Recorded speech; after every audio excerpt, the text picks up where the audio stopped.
Headline reads, new study makes clear the 𝗪𝗧𝗪𝗧𝗪 plan, that's the San Francisco plan, will not bring down housing prices. What you're hearing from the left and what you're hearing from progressives and socialists is we need more housing because that's going to drop the price of housing. That's going to drop the price of rents. Well, this new study and what most conservatives understand is that building more housing doesn't necessarily equate to a drop in price or rent. Let's get into it. Here we go. And if you're new here, why are you listening to me? I have a background as a certified real estate appraiser. I own an appraisal company, and I'm also a designated managing broker, and I own a real estate brokerage. So years and years and years in real estate. And this is one of those underlying concepts that the left continually harps on. We need more housing. We need more housing for the homeless people. We need more housing to bring those prices down. And yet just building more housing, it doesn't mean things drop. All of a sudden, your land costs don't drop. Your labor cost doesn't drop. Cost of gasoline that, creates everything doesn't drop. So then why would more mean less? It doesn't. And this article is from Tim Redmond, 48 Hills, independent media out of San Francisco. New study makes clear does not bring down housing prices. The YIMBYs is what he's stating. The YIMBYs are furious that a new report says upzoning, creating more density, won't produce much new housing. Okay, it doesn't really create much housing. We know that. We've seen that here in Seattle. The bigger story is that it will fail to produce affordability. What do you know about that? Because inherently, it just doesn't make sense.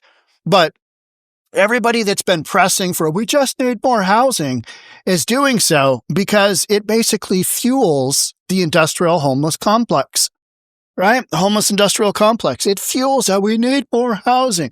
Well, when your base cost in San Francisco, and we're going to get into it, is somewhere around $750,000. And in Los Angeles, a unit of housing costs $1 million. And we're talking bare bones average. $750,000 to $1 million. And you're going to build a bunch of that. And all of a sudden, housing prices are going to come down. Rent's going to come down significantly. That's not how the game is played, right? The most remarkable element of the report by the city economist on the mayor's rich family zoning plan is not what most of the news media have reported, that the zoning changes won't lead to anywhere near the amount of housing the state wants to see. The far more important conclusion is that even if the city allows developers to build all they want, everywhere they want, yes, in my backyard, as opposed to NIMBY, not in my backyard, no, don't build it here, it won't bring housing prices down. And I have been saying that for years. It's not going to do anything. You want all this more housing? When you start with elevated land prices, when you start with elevated labor costs, when you start with layer after layer after layer of bureaucratic nonsense getting a permit, you can't build affordable housing. And affordable housing, there is no such thing. When $750,000 is your very lowest base price for building these units, that's not affordable. Most people can't afford that. It's a no-go. And that's why I think you're seeing a bunch of the socialists come to town and do quite well, because they're saying, hey, things are not affordable. Here's what I'm going to do. I'm going to give you free groceries. I'm going to give you free bus rides. I'm going to give you free this, free that. But what folks don't understand is that taxpayers' dollars have to pay for that. The budget for those buses comes from people paying to get on the damn bus. When you take that away, then the rest of the taxpayers got to chip in. So it's kind of like, this is the one that I always stand behind, is socialism works for those who don't.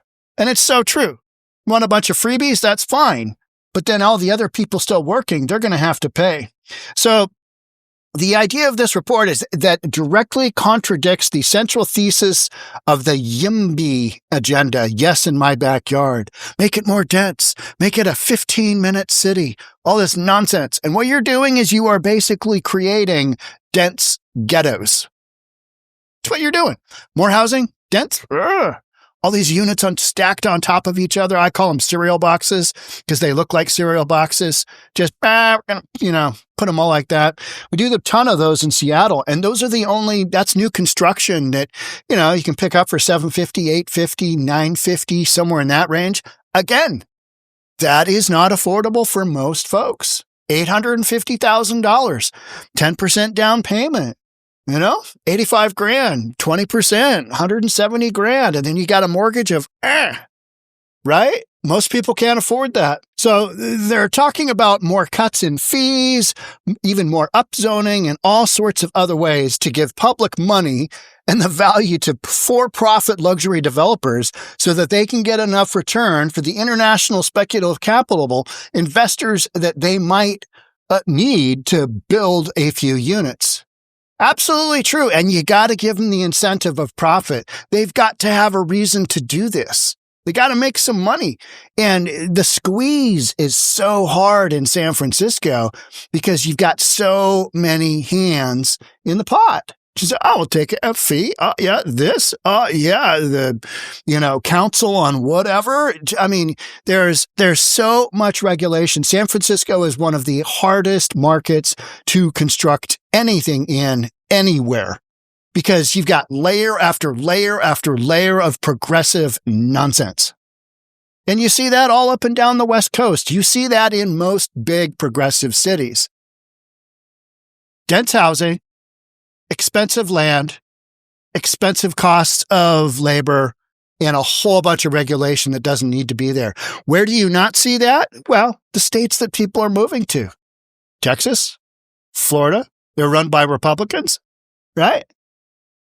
Right? I mean, and their land costs, their land acquisition costs, dirt cheap compared to this. Now, some of that has to do with geographic constraints. Texas, just keep building.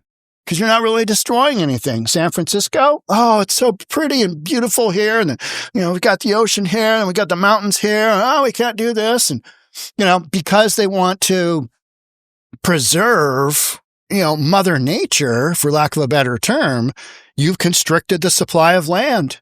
Your growth management acts have delineated where you can and can't build. And in San Francisco, it's very small. Seattle, it's very small geographic area, meaning you don't have a ton of room to go and just build plat after plat after plat. That's why national builders don't do as well in West Coast, Best Coast, because they need, big areas where they can just churn and burn. They can cut and go.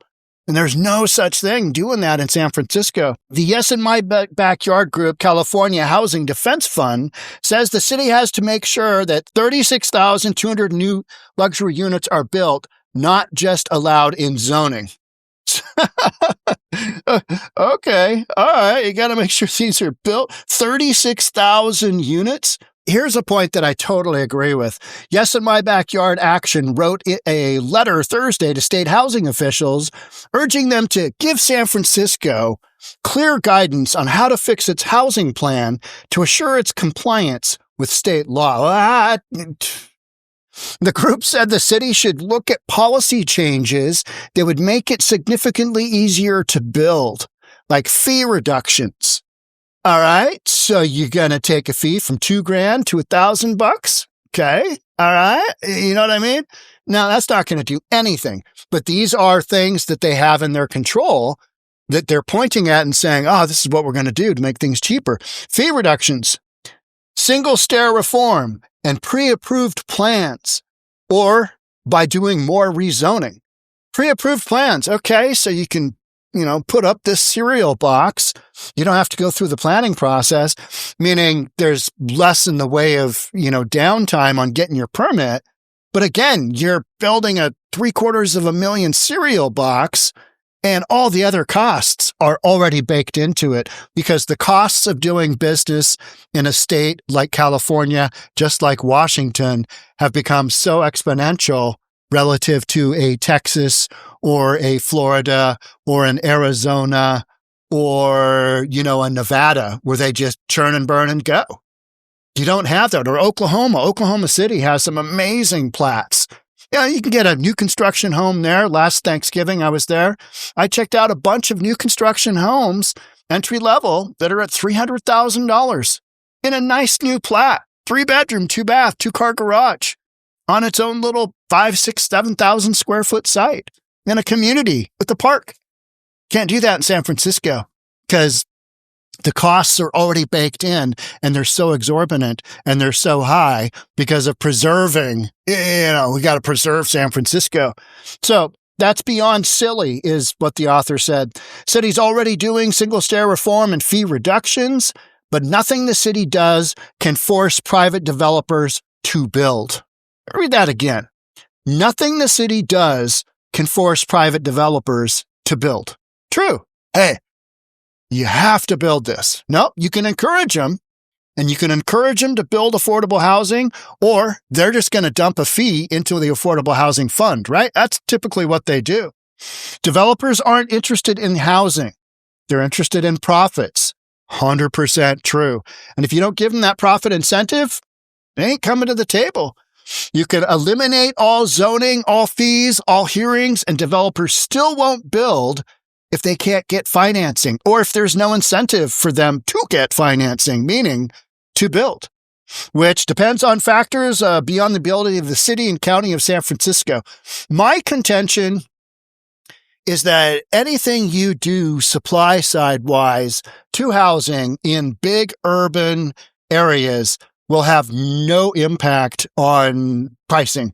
It'll have no impact on rents. And that is the thing most people can't get through their minds because they don't want to, because then they are stuck with holding the bag on, well, why is it so expensive to build in San Fran? Why is it so expensive to build in LA?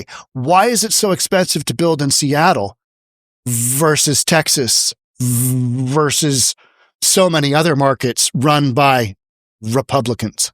Why is that?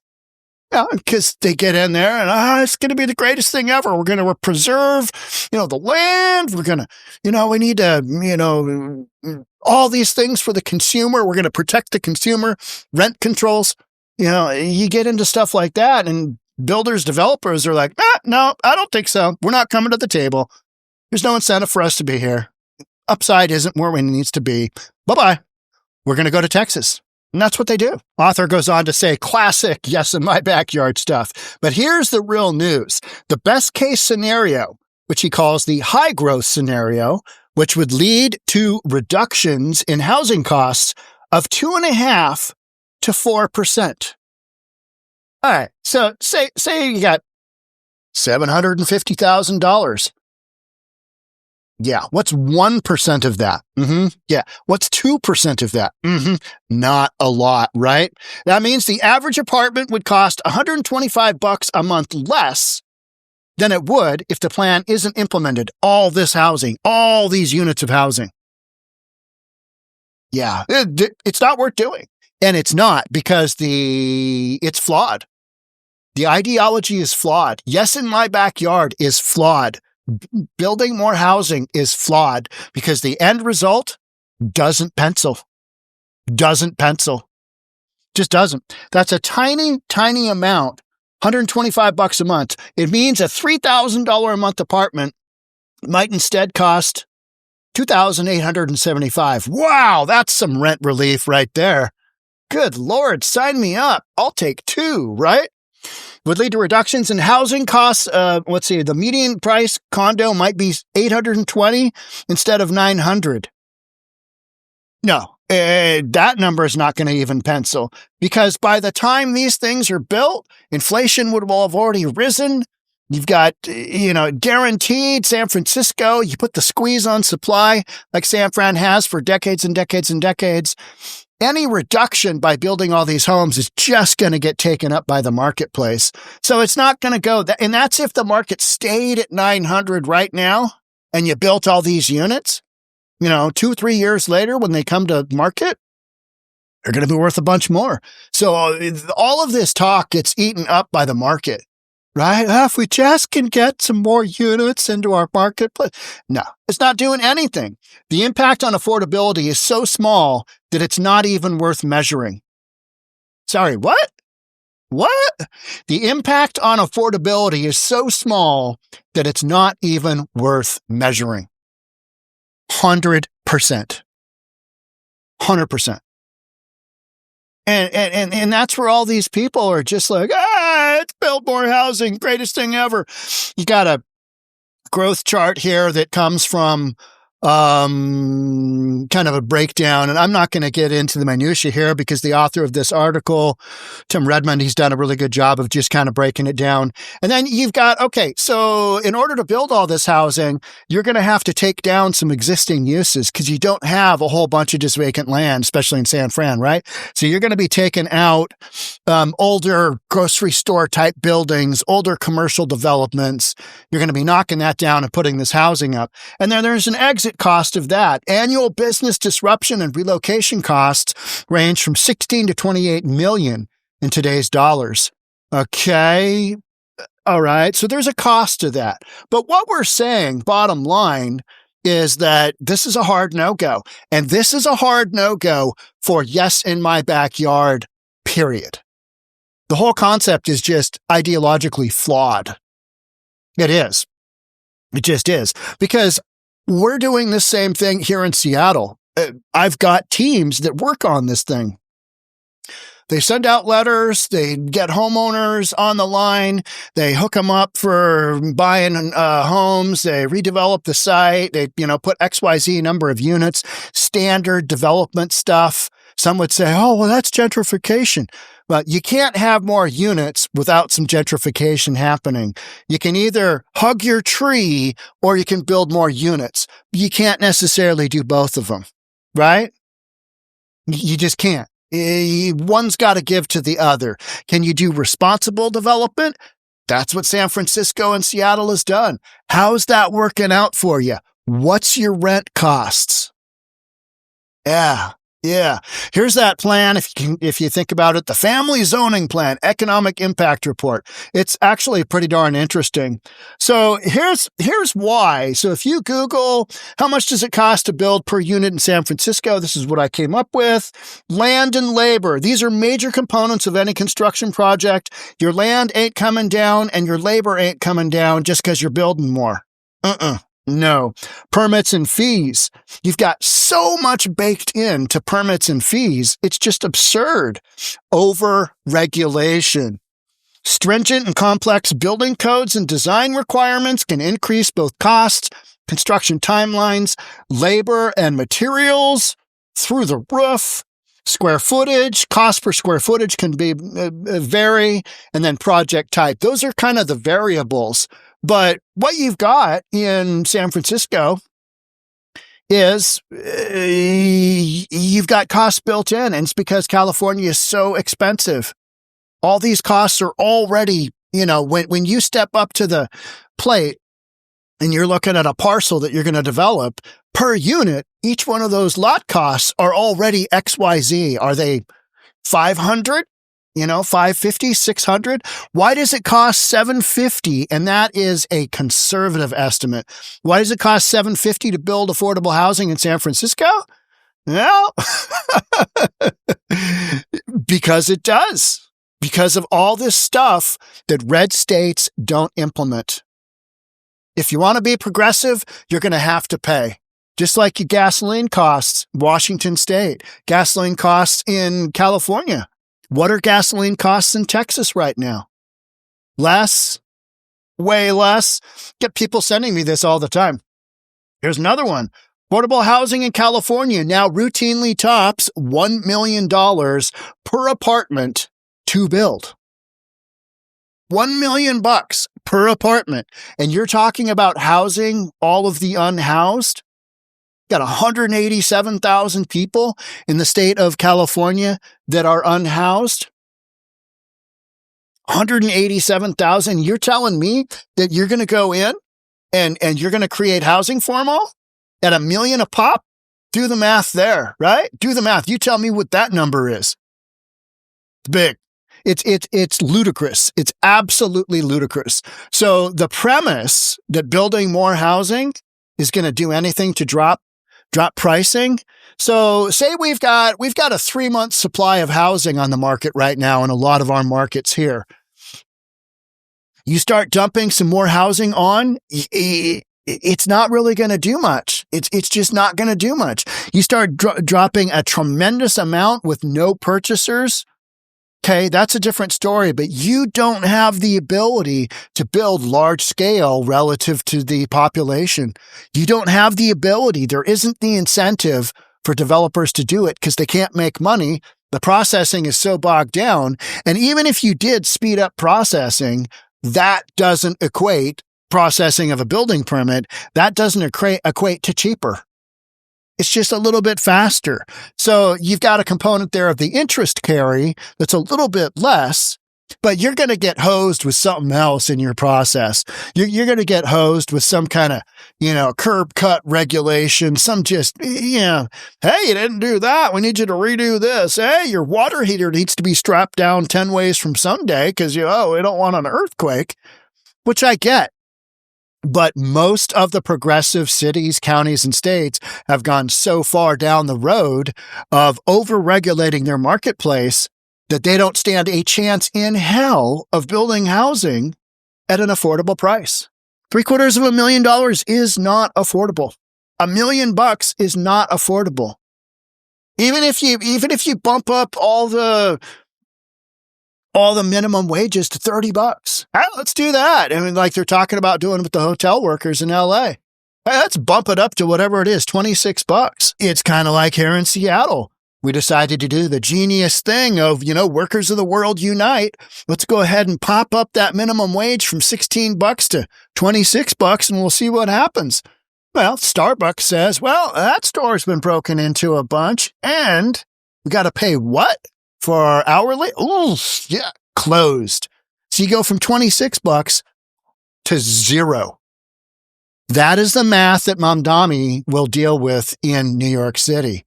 If we undercut all the other grocery stores, because our city-run grocery stores don't have a tax component they're paying, and they don't have a rent component they're paying, all the other grocery stores will go under because they're not competitive. They can't compete. Everybody's going to go to the city run, right? So, you take the legs out of capitalism, you're going to find out real quick what happens. And this is one of those things where if you build 3,000, 4,000, 5,000 units of housing, and we're talking a lot of this housing going to, people that need it, those are government subsidies. And even if you put it on at market rate, like in this article here, $1 million, who can afford that? I got a great deal. It was on the market for $1,025,000. I got it for $1,024,000. All right, I took it. You know what I mean? My mortgage payment is $6,700 a year. I mean, a month. Whatever your mortgage payments might be, that's not right. You have to be up at like 1.3 to be at $6,000 mortgage. But point is that this plan, the whole plan, the whole idea is based on a concept that is not grounded in reality. It's grounded in this idea of something that's out there that we have basically zero ability to actually drop pricing. Yeah, you can build some more housing, but like this study said, with all factors considered, it's not going to have its intended result, which is cheaper apartments for people, cheaper rents. So what is going to happen? Your rents are going to keep going up. That's why you've got governmental entities looking at, Mamdani, a rent freeze. Oh, that's going to be perfect because landlords then can't, basically do the improvements they need to. When they've got something major, they need to bump up the rents to cover those costs. Now they're not going to be able to do that. So now you've got, a boiler that isn't going to get fixed. Hey, enjoy those New York winters. Should be fine, right? Those kind of things will be in the marketplace where we haven't necessarily had them before. Washington State capping rent increases at 7% or 10%. Landlords are actively putting those clauses in their contracts right now because if the state is going to tell them how much that they can max out at charge, they're going to do it because they don't know what their expenses are going to be down the road. And that's why they raise rents, to cover increasing taxes, increasing expenses, operating expenses, repairs, and all of that stuff has gone through the roof cost-wise. So this notion that, if we can just get more housing, we're just going to have this big drop in pricing, big drop in rents, it's based on fantasy. If you believe that, Santa is real, the Easter Bunny is real, Tooth Fairy is real, right? Yeah, COVID came from a wet market in Wuhan, right next to the Wuhan lab. Those kind of just absolute fantasies that you're, led to believe. Oh, is that what happened? Oh, okay. And you can actually sit here and look at it and go, well, that's not happening. So here we are. So what will the politicians do? They'll fumble around with this. They'll just, and then they'll build it, and then they'll recognize, it didn't work. Just like socialism, except for those who don't work, right? All right. That's it for me on this one. Thanks so much for being here. Love to have you subscribe. Hit that notification bell. I'll see you on the next episode. Thanks again for joining. Bye for now.